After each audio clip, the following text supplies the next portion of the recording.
Ake sikhulume South Africa, ake sikhulume KZN. Namhlanje ngingazulazula la eDurban Central.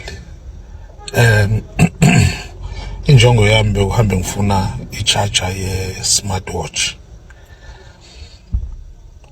Ngiqale ku-West Street.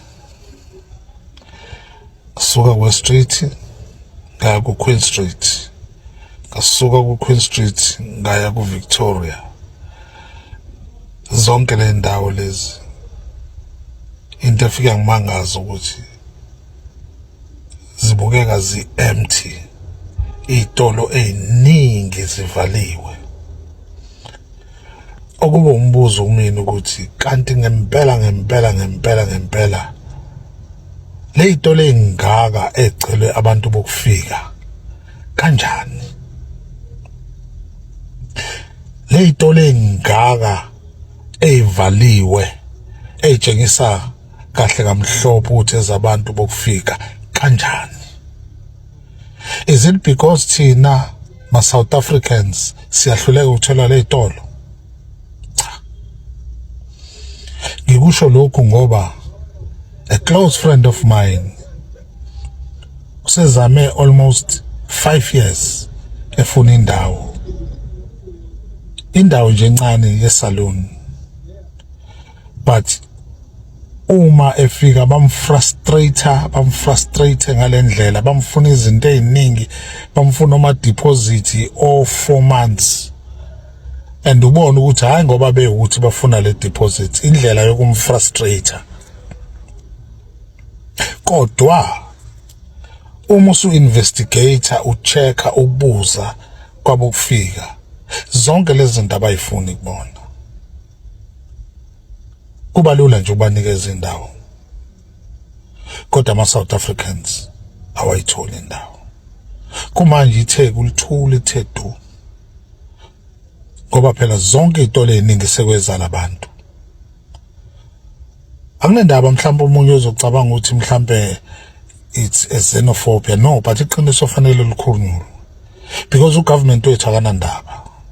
Ugovernment wethu akagqize eqakala, akanandaba ukuthi kwenzakalani. This is a ticking time bomb bafethu uma singabhekile. Kukhulu okuzokwenzeka if kuukuthi ugovernment wethu uthule nje uyabuka. I can't believe ukuthi indawo engaka zingagcwala abantu bokufika, abantu base South Africa abanendawo zokudayisa.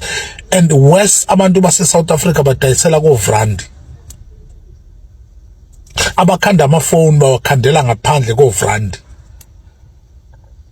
But laba abanye ama-Pakistani, whoever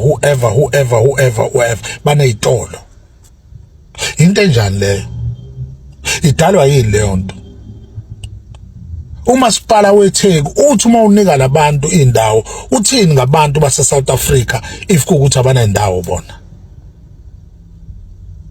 Yini kube lula ukuthi umasipala weTheku ukwazi ukuthi ukhiphe izimoto zawo ukuthi ziyophuca abantu base South Africa, izimpahla zabo bezamela, kodwa lana kugcwele and abantu abaningi kuyatshengisa ukuthi abanye abakho documented eSouth Africa. So that's why uma kuukuthi kukhona into efana nale eyimashi bebaleka kakhulu, because banezitolo nje abanawo amaphepha abanye babo. Kodwa kulula ukuthi umuntu wase South Africa uma edayisa ama-aphula ngaphandle zamele izingane zakhe ukuthi zesikoleni aphucwe yonke into. Ugovernment wethu uthini? Ujaha ukuthi kuphehlwa udlame? Kuyinto efana ngabe ilungiswa uyena. Bagcwele labantu la, bagcwele into angazi uzoyibona. iTheku lithuli du. Ungafunga ukuthi unyuye ebusuku.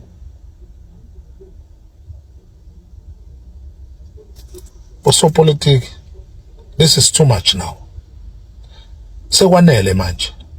Siyanicela ukuthi please anilungiseni indawo zethu, anilungiseni izwe lethu. Uma uthi na benefita kulabantu, benefita ngendlela eright, hayi ngathi. Yimbi lento engiyibonayo.